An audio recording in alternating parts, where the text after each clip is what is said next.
My guest today has been in rooms that only most people actually read about. Lisa started her career writing code at Apple, climbed to lead engineer in marketing teams such as PayPal, and then did something that most executives would never have the nerve to do. She walked away from one of the most powerful fintech companies in the world to bet on a future of crypto before anyone called it a sure thing.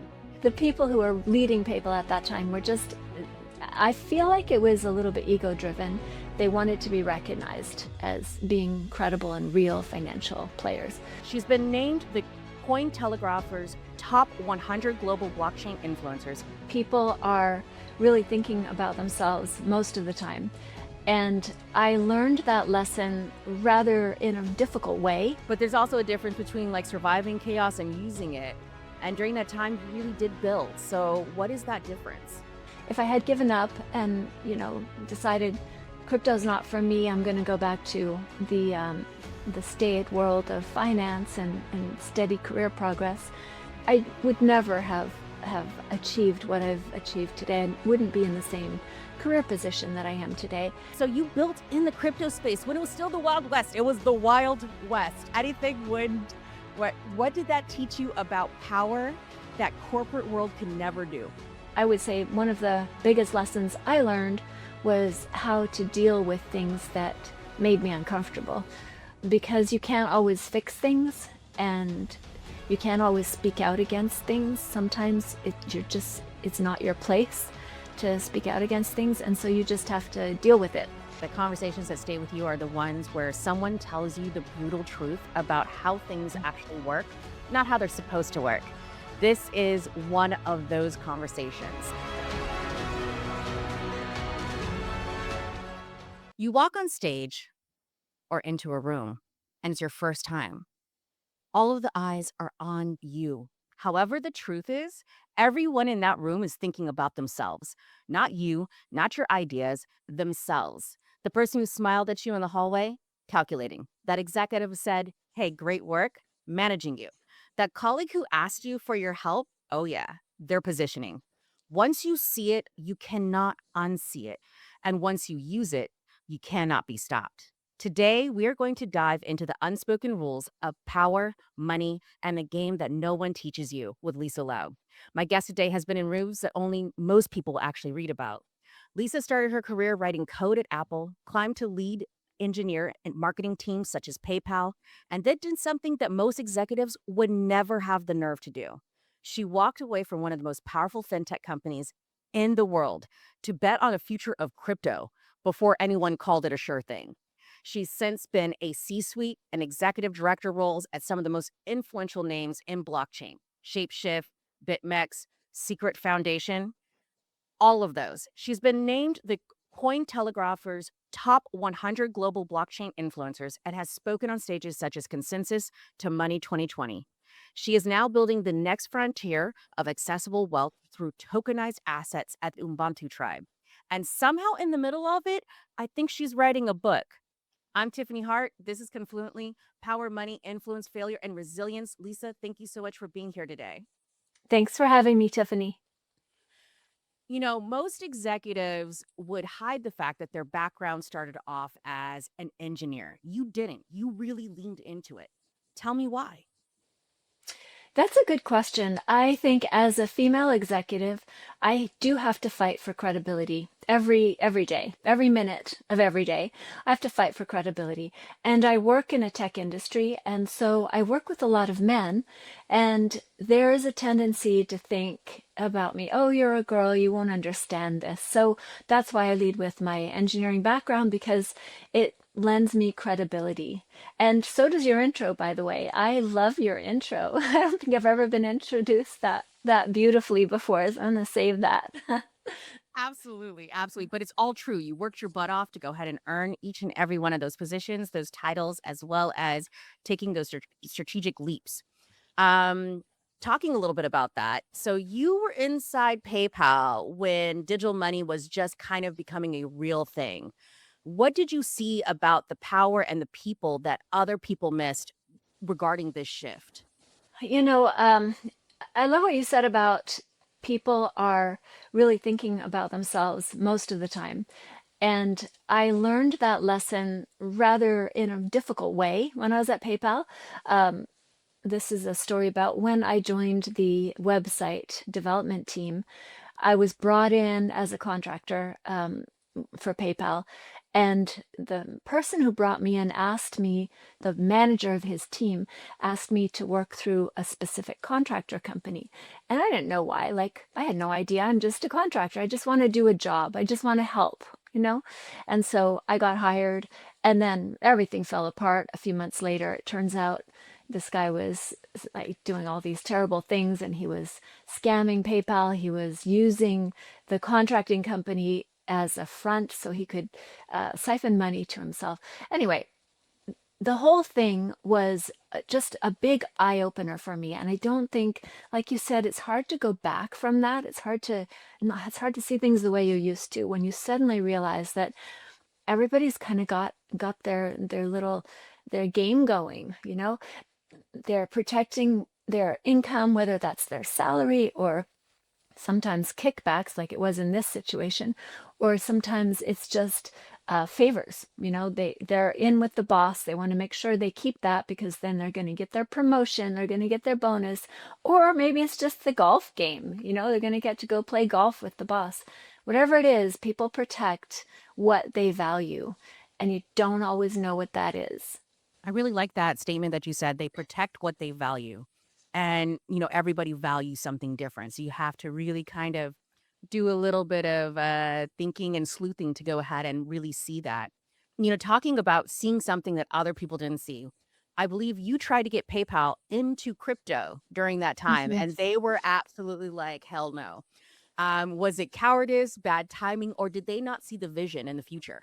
At that time, I mean, this is 2016 we're talking about, and at that time, PayPal had moved me from San Jose to New York. Headquarters was in San Jose, but they moved all the executives to New York because they wanted to be in the financial center of the US and of the world, essentially.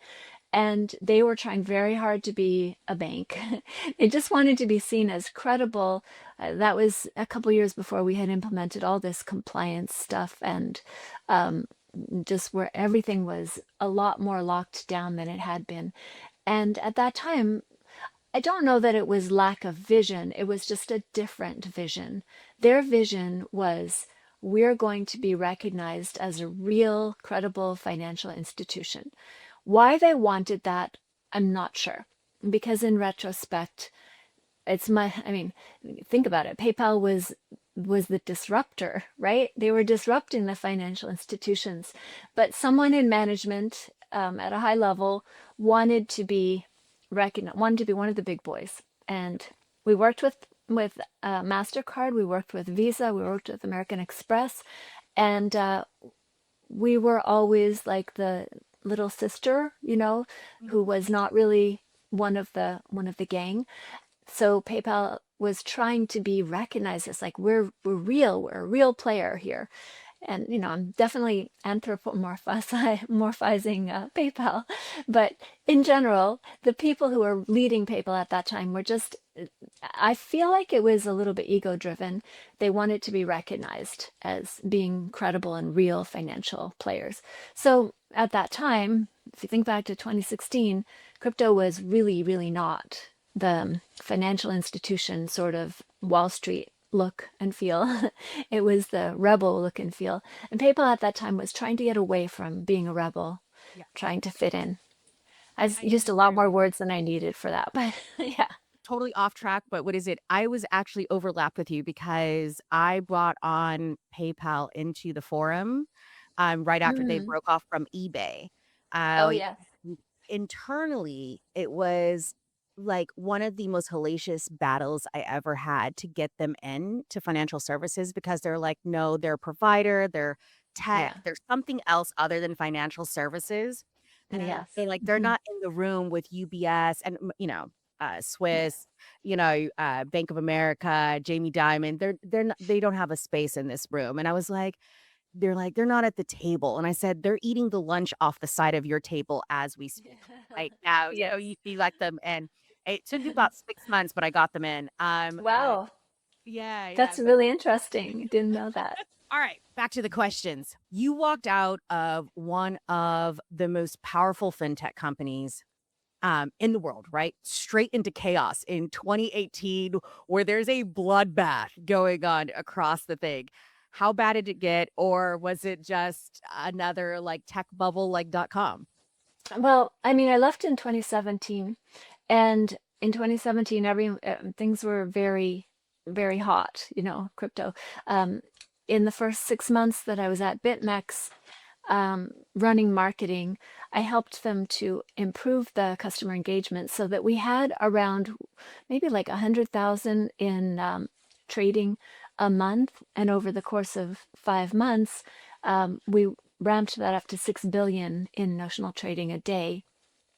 So it was, I mean, we had these perpetuals, so that's not on spot, but still, it's a huge amount of trading, and we were taking fees on all of that. So it was a glorious time. I mean, I've never been in such a hyperscale company before, from almost nothing to extremely profitable in a very short period of time. And of course, yeah, 2018, things went a different way. And that was my first, what they call crypto winter. And it was hard because it was like, wait, I just changed careers. I'm here. And what's happening now, in 2026, it's happened enough times that it's just like the cycle. Okay, this is how we do it here. So it's not as big a deal. But yeah, at the time it was really a difficult moment. I was like, what have I done to my career? You know? I was going to ask you, like, was there a moment where you thought maybe I got this completely wrong? I went in the wrong So direction. many moments, so many moments. But as they say, hold on for dear life, and it'll Yeah, always come back out. yeah. It must have been like really a lot of chaos, stress, and flying by the seat of the pants. But there's also a difference between like surviving chaos and using it. And during that time, you really did build. So, what is that difference? Yeah, I'm trying to think back to why I didn't just go back to PayPal at that moment. But the reality is that if I had given up and, decided crypto's not for me, I'm going to go back to the staid world of finance and steady career progress, I would never have achieved what I've achieved today and wouldn't be in the same career position that I am today. And I think what happened was at that moment, it was so exciting to be in an industry that was just so new, and people were having new ideas all the time. And after years, I mean, I was at PayPal when we became part of eBay, when we split off from eBay, I was there a long time, and new ideas were very small. They weren't that big. It was like, oh, we could use green on the website. Wow. you know. So yeah, it was more that I was in this place where ideas were flowing all the time, and things were getting completely redesigned and rethought, new ideas, new ways of doing things, very disruptive. And that was super exciting after coming from an industry where things were slow. So I think I'm answering the question. The answer that I have is that it was worth it because I fell in love with the idea of change, fast change. And I guess I kind of got addicted to that, like, oh, wow, we could do so much. And then the other thing was that my career was moving a lot faster than it had been moving in Apple or in PayPal. I was getting opportunities. And I mean, I will say that these volatile industries are volatile. And so a lot of the opportunities that I got turned out to be flashes in the pan, right? I'd be there and then things would blow up, and I'd have to say, okay, I've got to reset and do something different. But regardless, the opportunities that I was getting were way more interesting than anything I had done before. And I learned so much. Like when you're pushed to the edge of your abilities, you learn so much so fast. And yeah, it kept going. So that's where I am today. Grateful for all of those ups and downs and everything that I learned along the way. I think even with everything, right? Like there's a time where crypto was really spoken ill of, right? This is when the big banks wouldn't touch it. There was, many like press releases from CEOs saying, like crypto's a scam, all of these things to, of course, now being the golden child, around the world. However, there was, like you said, there's some crypto winters and there's some dark days, and there was a lot of disbelief. And then, like you said, the market and the volatility for the jobs also is another thing. So, how do you handle disbelief in those moments? And a lot of them are long moments, right? How do you Mhm. handle that and still keep going? Especially like when your mom asks you, like, what are you doing for a job? And that doesn't happen. Yeah. I want to, a lot of my friends want a t-shirt that says, "My mom thinks I work for Bitcoin." Yeah, how do you handle the disbelief? I'll tell you how you don't handle it. We're talking about disbelief on a on a market scale, and also like loss of credibility on a market scale, but also loss of credibility on a project basis. I've seen teams where there's a project and the token goes down and the team gets very insular. They turn in. They talk about metrics like how many views did we get on our socials. They don't talk about the real issues like something's broken or this isn't being fixed or it's not going the right way. They tend to get very focused on stupid stuff like how many meetings did we have this week and when is our next party. you know that's what you don't do because you have to maintain a larger vision of where you are in the market. You have to face up to the reality if things are not going well and try to do something different to ride that wave. The other thing that I'm sure everybody, it's like very common wisdom these days, is in those times you build, right? Crypto winters are times for building. And what I've seen is that I ran my own project. Launched my own company in 2020. And that actually taught me more than anything else because all of a sudden everything was ending up, I was the CEO. Any problem ended up at my door. Like there was no one to pass it on to, there was no one else. And that really changes you. What I'll say is that every one of my competitors in 2020 dropped off by 2023, 2024. They were all gone because people tend to give up a lot in difficult times.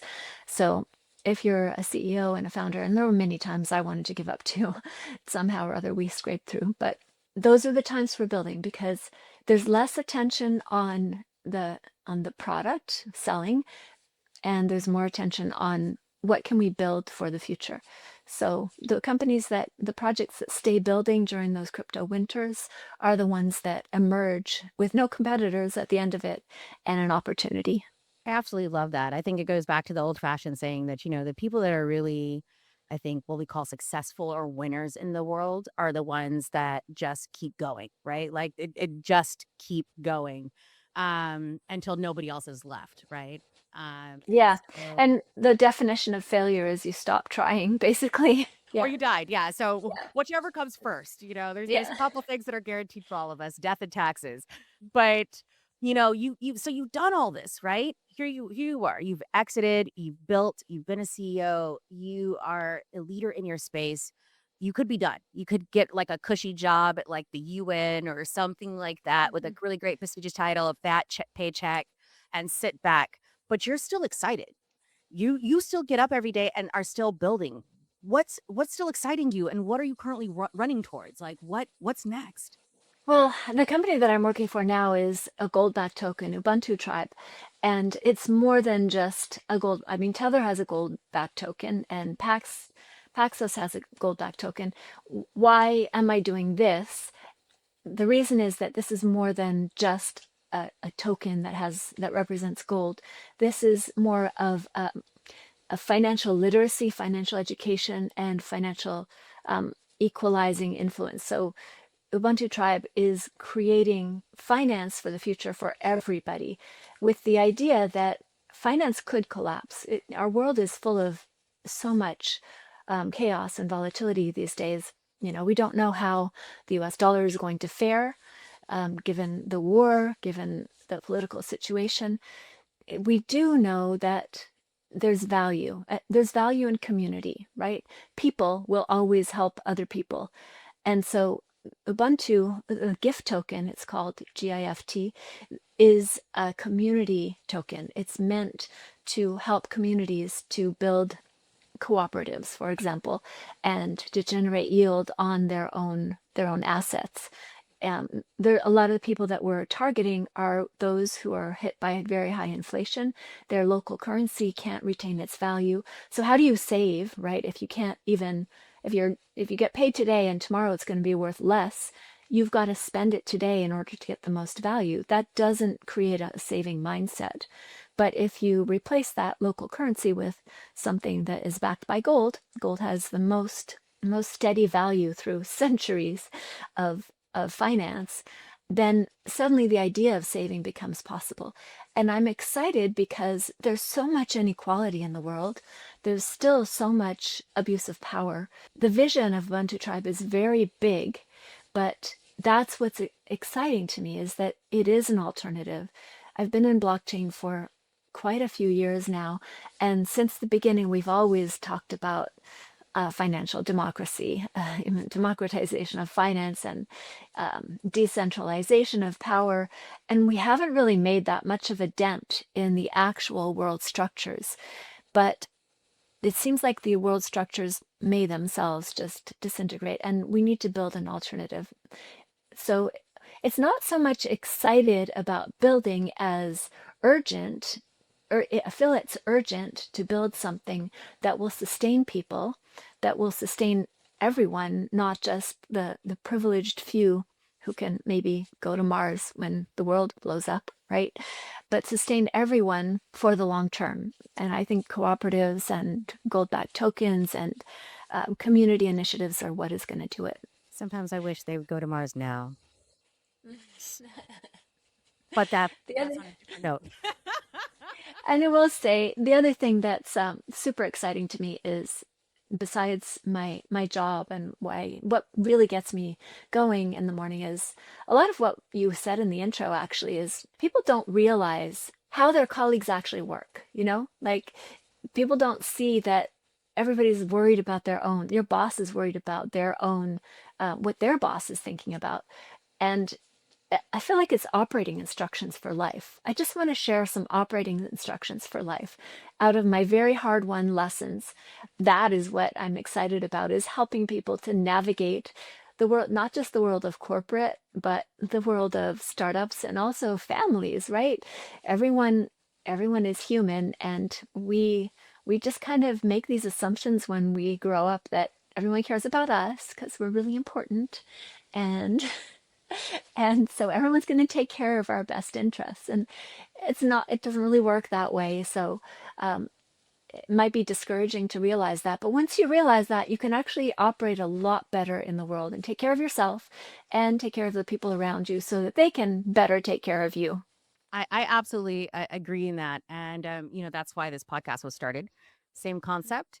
Wanted others to go ahead and learn from people that are smarter than me about how to navigate the game. And with that, we're going to get into the next section of questions that I have for you, which is, again, you said everyone in the room is thinking about themselves, and that's actually your advantage. Get a little bit into the weeds with that, right? So once you see that, how do you use that for your advantage? So I'll start by saying that unfortunately I've had many experiences of being stabbed in the back in my career. Not just, I mean, it goes for Fortune 500 companies, and it goes for startups, and it goes for crypto companies. Like it's across the board. I've seen it happen multiple times, to the point now where I recognize that people don't act the way I expect them to act. So given that, I've had some really difficult lessons, and rather than just get bitter and say forget it, I quit, or I've seen other people like not quit but just be bitter. That doesn't sound fun either. Rather than do that, what I've learned to do is to manage other people in my sphere so that they get what they need. Like, for example, if I'm in a meeting and I know my boss wants a certain outcome, I may be focused on a problem that I'm aware of and he's not aware of. I need to frame my problem in terms of what he cares about. Otherwise, it'll just go right over his head. But I can do that. Like, it's possible to frame what you want your boss to pay attention to in terms that meet his own obsessions. Just give an example. Let's say he's worried about sales for the quarter, and I'm worried about customer support having a bug that keeps recurring. Okay, I want to fix that bug, but I need to frame that in terms of, I could say, we're getting some public backlash, PR backlash, because this bug is showing up everywhere. And I talked to a customer yesterday, and they expressed the concern that because of this bug, they may not be buying the product. That ties right into quarterly sales. This is a customer who maybe was about to close and now is not going to buy the product, and I'm concerned this is going to affect our quarterly revenue. Then it gets his attention, right? That's what he cares about. So just framing everything in terms of where they are. Absolutely. And the old adage of know your audience and what they care. Yeah. Who thinks about it when you're just like in an informal room for a meeting that happens every week? But like you said, frame it every week in the view of what's Yeah. important to the person that you need to influence in order to not Hmm. only make your job easier, but also for your own success and your own prosperity and sanity, Right. hopefully. Hmm. Um, And your coworkers too, not just your boss. I use that example, but it applies to everyone. I love that. I love that. Most people think that they follow the money, right? Almost everybody's like, I follow the money. Almost nobody actually does. What does it look like when somebody gets that absolutely wrong? Yeah. Um, I used to get that absolutely wrong. So I can use examples from myself. Here's a good example. So one of my managers at PayPal, he managed a large number of people across several different departments in marketing. And I noticed that we had hired an agency. The agency was doing work that was costing us extra money. They weren't really, and there was another agency that was doing the same work. So we were kind of double paying. And in my mind, I was like, okay, we're spending too much budget on this. Follow the money means reduce the budget, like get rid of one of these agencies. Well, what I didn't realize is that both of these agencies carried a cachet. Having that agency as my boss's, department's agency gave him credibility, gave him those bragging rights. Well, we have that. I'm not going to name the agencies, but we have this agency and we have that agency. We're really top dog here.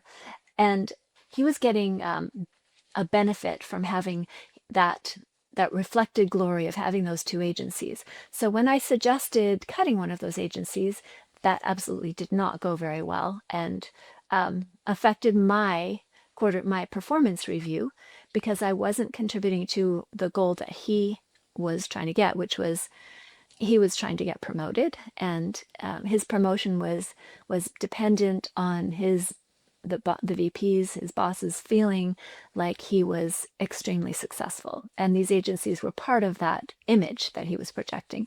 I absolutely love that. And I have walked into this landmine more than once in my life, by the way. So I spot on get that. And that's actually really, really useful. And I think that that frames it where, like you said, that's the money. That is literally the money trail. Very clear, concise, dollars either going out or dollars coming in. And so people can Mhm. follow the money. That's what it's about. But it's not really about that. It's again what you said previously, which is, people protect what they value the most. And your Yes. valued the most wasn't the money, Right. was what it meant to him in glory. Yeah. Yeah. Maybe we should say follow the value, but that doesn't sound as cool. Doesn't sound as cool, but that absolutely is at the end of the day. Every organization has someone who is perfectly warm to your face and is quietly working against you Yeah. everywhere else. How do you Yes. spot them early and how do you diffuse that situation as quickly as humanly possible? Okay, I have a really good example for this. I'm not going to name the company, but I was at a crypto company, well-known crypto company that I worked for, and I had someone in the marketing team who didn't report directly to me. He reported to a manager who reported to me, and he was very friendly. He invited me over to his house. I took my kids over to his house, met his kids, had dinner with his wife. Like it was amazing, right? Then there was a meeting. All right, here's this. This is a meeting very early in COVID, okay? And I'm sitting in the boardroom, and all the managers are there, and someone says, "Well, I'm really concerned about COVID," and I asked, "Well, what's the impact? How many people does it affect? What's the contagion rate? Right. Like, how many people?" Like they were saying, we should go work from home. We should close the bathrooms. And I wanted to know, like, what is the contagion? I was trying to make a statistically based assessment and recommendation on whether we close the office now or didn't close the office. In retrospect, makes sense. We should close the office, which is what we did. But at the time, it was so early on, I wanted to know what the actual danger was. Someone else reported to me, he said, watch out for that guy. He has been saying that you said in that meeting, well, it doesn't matter if one or two people die because the rest of us will be okay. One or two people is an okay number of people to sacrifice so that we can keep the office open, which is not at all what I said. But at that time, I just, like, I ignored it. I was like, that's silly. Like, but he was like, no, watch out. Like, he's saying these things about you. I was like, that's just silly. Like, I'll have a talk with him, but I'm sure it's not anything. Well, turns out that guy actually started telling the CEO behind my back that I was disrespecting him, that I was saying he was wrong about everything. And it led to a huge problem between me and the CEO because he believed him. That's what I mean about, being stabbed in the back. You have to really, when you hear something like that, pay attention, because there are those people in the world who are saying those things, or in your company who are saying those things behind your back about you, and you can't trust them. So I used to be very trusting. I'm not as trusting anymore. What is it, thinking about that, like, trust level, right? There's also this other side of the stick, right? So, the people that are nice to your face and then will stab you in the back, like, have a whole knife set. But then there's the other ones, right? That actually are your friends, but then something happens, right? There's a shift. Somebody gets promoted, Mhm. somebody doesn't get promoted, somebody goes on a trip, a budget, a Yeah. project, whatever. And suddenly now you're on opposite sides. How do you manage and maintain that relationship, or do you see it for what it is, that unfortunately that there's going to be a change in how that relationship works? I mean, it depends, right? If you're the one who's been negatively impacted by that change, then you have an opportunity to grow. And that has happened to me where a peer of mine who was clearly not as competent as I was got promoted over me and became my boss, right? And so I had to figure out, am I going to deal with this gracefully, or am I going to make a big deal out of it? And I will say it's very challenging to be the one who is passed over or the one who is negatively impacted, um, especially when your boss does something wrong. It's like, I wouldn't have done that. It's very difficult. But the reality is that you have that opportunity to grow. It might be the other way around at some point. And so, do your best to be the bigger person and to accept that there's a reason this happened, and you need to figure out what your response is going to be, how you're going to work harder, how you're going to get the promotion the next time, or whether you're going to find another job. Like, make a plan. Don't be bitter, just make a plan. On the other side, if you're the one who gets rewarded and someone else is not rewarded and has resentment, that's a difficult situation to overcome as well. I haven't really had the experience of being able to maintain that relationship, but my response has been to just be very honest and transparent with that person, and compassionate, like compassionate without being emotional, because emotion doesn't work there. We can't say, "Oh, I'm so sorry." No, that does not go over well. So you have to find the silver lining for them. And I mean, I use the example of when I've had to fire people, which is never fun. No. But if they weren't a fit and I could see that they weren't really happy doing their job, I will say something like, I can see that this wasn't really making you happy. I want you to be free to find that job that fits you, that makes you happy. And that's not going to feel good in the moment. You're not going to make that person feel good.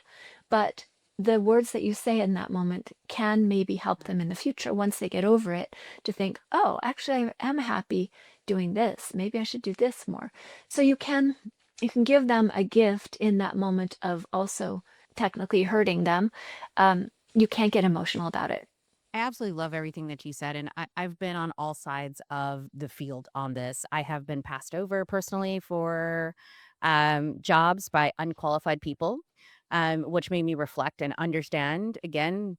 The genesis of this particular podcast was, what did they do differently that I didn't do? And like you said, he was that concept of they understood the value of the boss, and that's what they focused on, even though that was Yes. a job that they got paid for day to day, right? And they Yeah. didn't meet any of those metrics. They did that, and they did it very loudly. Yes. I did That was my situation too. I grew up in Yep. the concept of like, keep your head down, do great work, and you will be rewarded, which is a lie, by the way. Grandma, It is. I love you, but I blame you for that one. And firing people is never easy, like you said. And what is it? I used to do consulting where I came in and fired people. Like that was part of my Mm. job. But Fun. oh yeah, it was great. It was absolutely great. But ultimately, the people that I chose weren't people that were working hard, that had Yeah. opportunity to change and they wanted to. They just there was barriers in the way. My job as a consultant was to remove those barriers and make it able for them to be successful. The ones Mm. were the ones that were unhappy. They didn't want to be there. They were bitter. This wasn't the right fit for them. And so like you said, the words that you say in that moment matters. And you say Mhm. like, I understand you're upset today. And I get it. But, 3, 6 months, a year down the road, you need some advice or a letter of recommendation, Yes, doors open. exactly. And they come around. They do. On another question, so you built in the crypto space when it was still the Wild West. It was the Wild West. Anything would what did that teach you about power that corporate world can never do?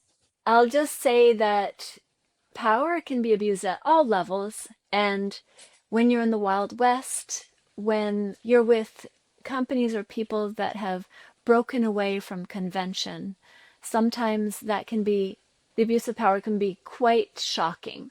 Things that you would never expect to see in a large company that would be like HR would shut that down right away.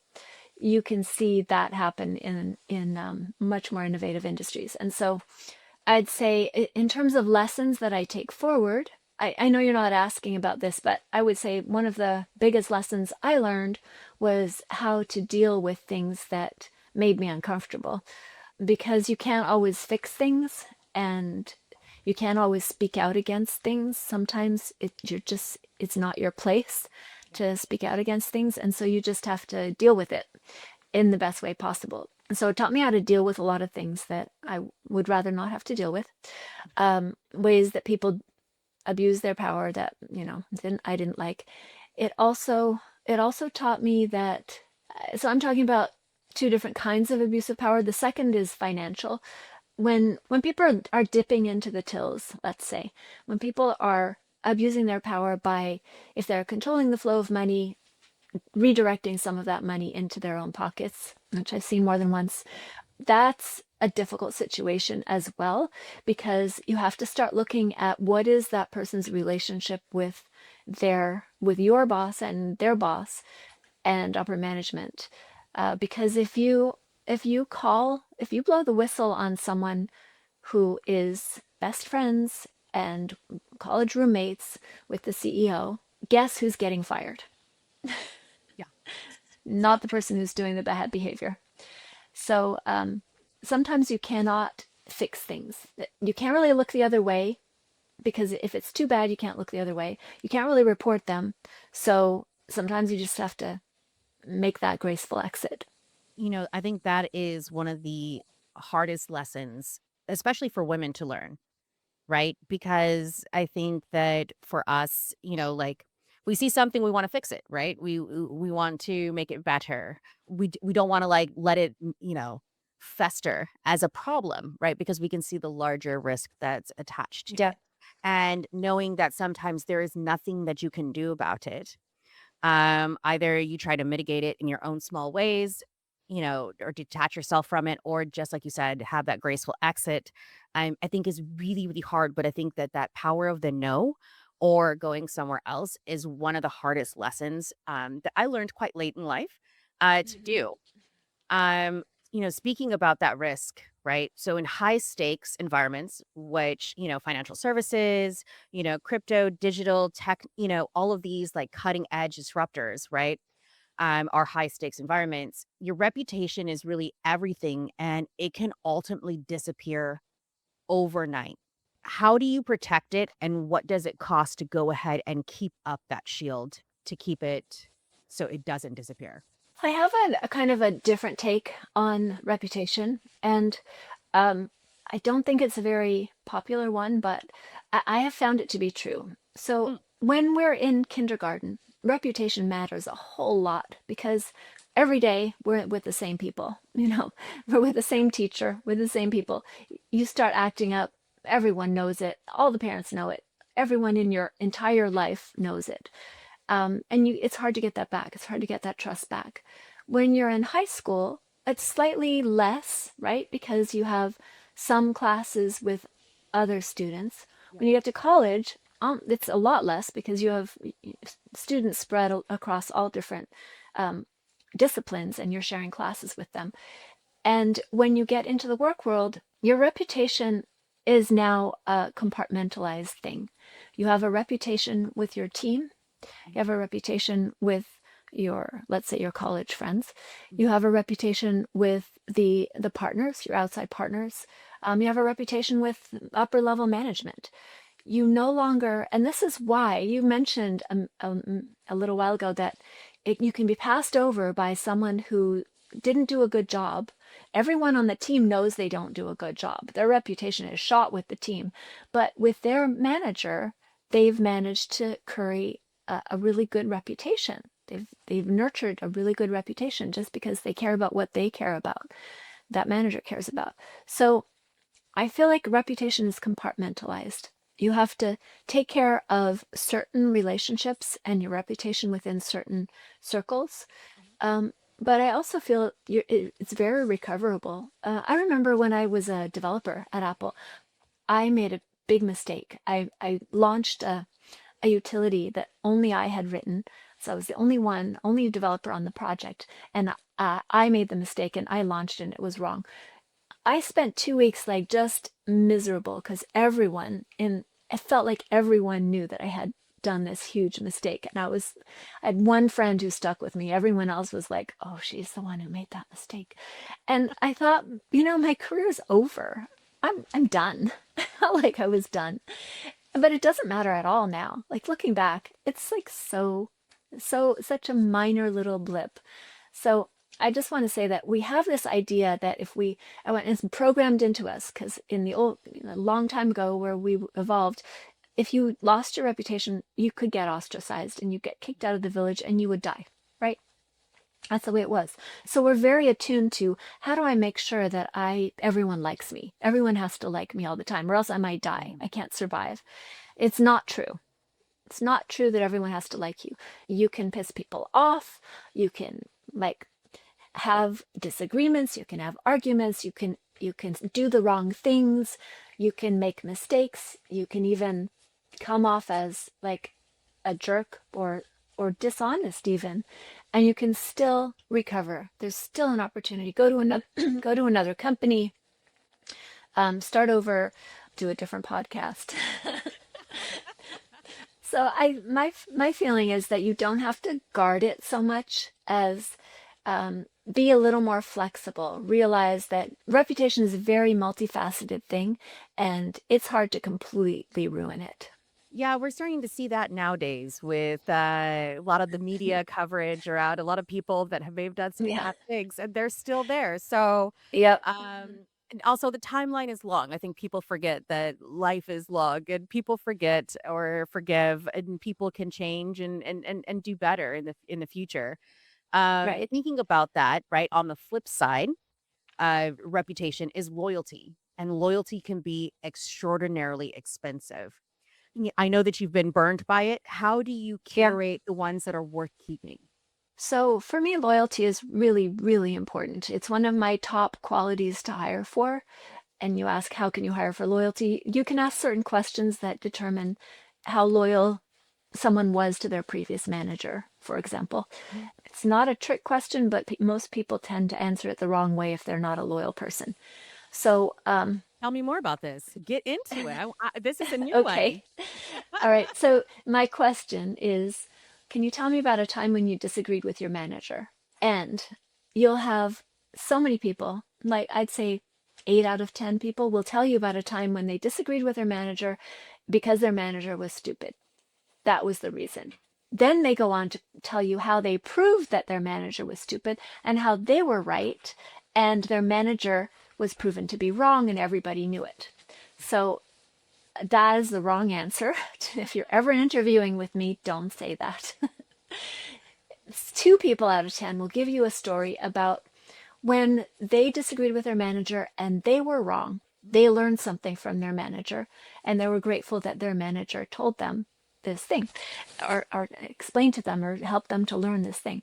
Those are the people that are gold because they're open, they're coachable, and they're willing to be loyal to their managers. So I do hire for loyalty, but how I keep loyalty is, I think, also interesting because as a manager, the two cardinal rules of management are one, when something goes right, give credit to your team. When something goes wrong, take the blame. If you do that, you get a loyal team. It's very simple. I am I'm a little bit cruder in how I say it. What is it if I'm the boss? My job is to remove roadblocks and provide ass coverage when things go wrong. So that's Exactly. my job. Not Yes. not as nicely said as you had put it. If you have an additional maybe 5 minutes, we can get through the rest of the questions. Do you have 5 minutes or are you Yeah, blocked out? sure. Okay, fantastic. You believe that innovative industries are really the great equalizer. It has the opportunity to be such. And we said, and you talked a little bit about crypto, right? Which was created for this concept of, decentralizing authority, finances, and everything else like that. But we've seen that it's actually gone the other way and really followed the institutional path of creating, spectacular wealth concentrations in history, right? A few people got obscenely rich and everybody else got absolutely wrecked. And the promise of blockchain to go ahead and, revolutionize voting and other types of, distributed ledgers hasn't been there. Why are you still a big believer? And this is part of the reason that I have gone into real world assets, tokenization of RWAs, because so many companies tokenized nothing, raised a whole lot of money and on promises, and then their community paid the price, having the tokens go down. And we've seen it over and over again, even with political leaders issuing tokens to generate wealth for themselves. So why would I continue working for companies that are issuing tokens on promises?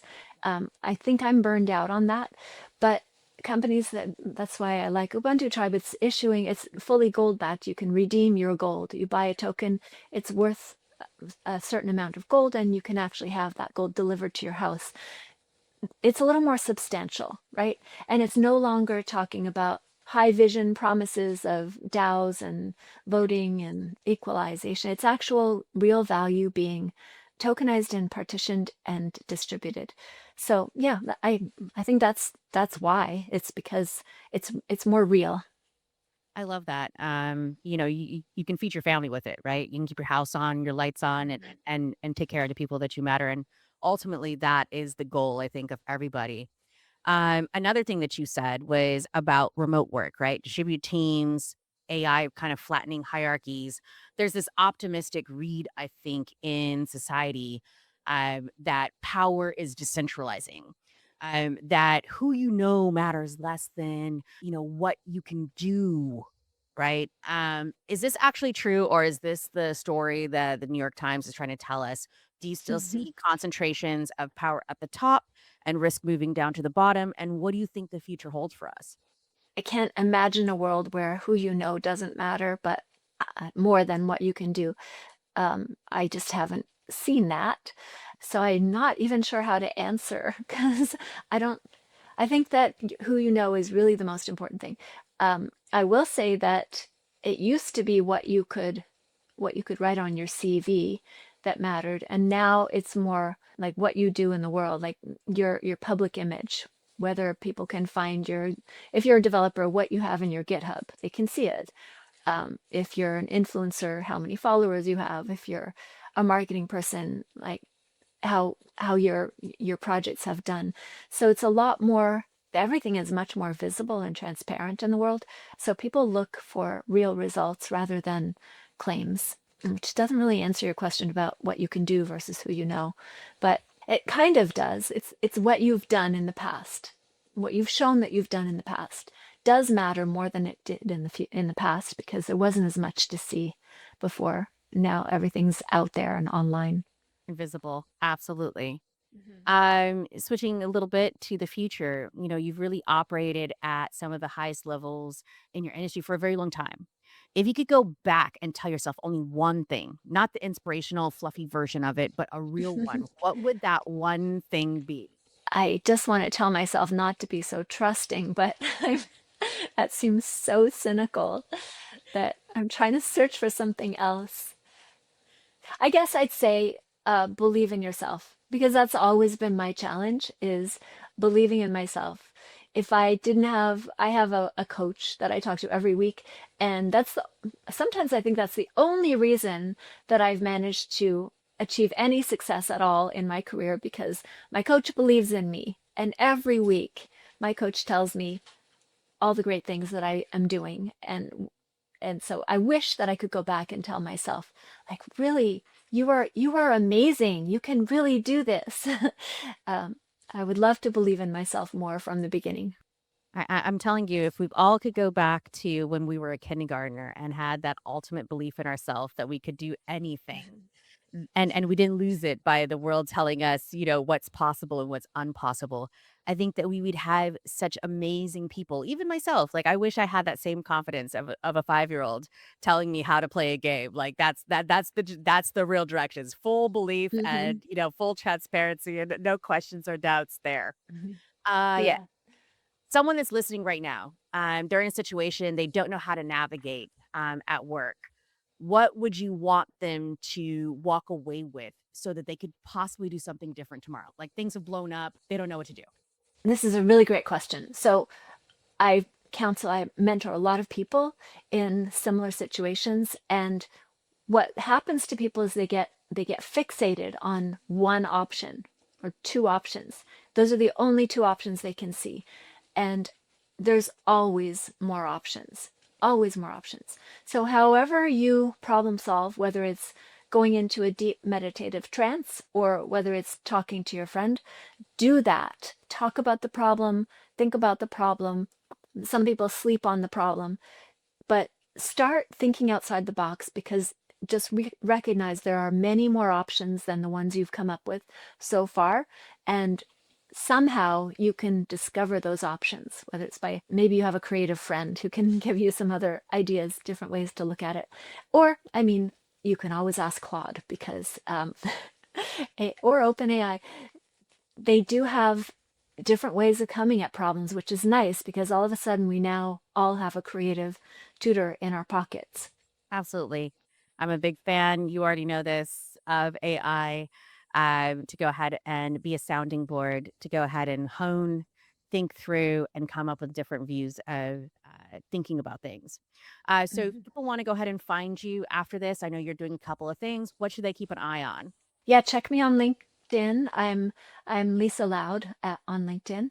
And then on Twitter, I'm Lisa is Loud. I try to post there. Mostly I'm posting on LinkedIn these days, so that's the best place to find me. And you can also check out what Ubuntu Tribe is doing, utribe.one, because that's going to be changing really fast. And it's a very exciting view of the future, how things will be. So check it out. I love that. Lisa Loud, everyone. Here's what I have to say. The conversations that stay with you are the ones where someone tells you the brutal truth about how things actually work, not how they're supposed to work. This is one of those conversations. So if it hit it for you, send it to someone in the room right now that really needs to hear this story. That's really why I do this. I'm Tiffany Hart. This is Confluently Money, Power, Influence, Failure, and Resilience. Until next time, I'll see you there. I'm out.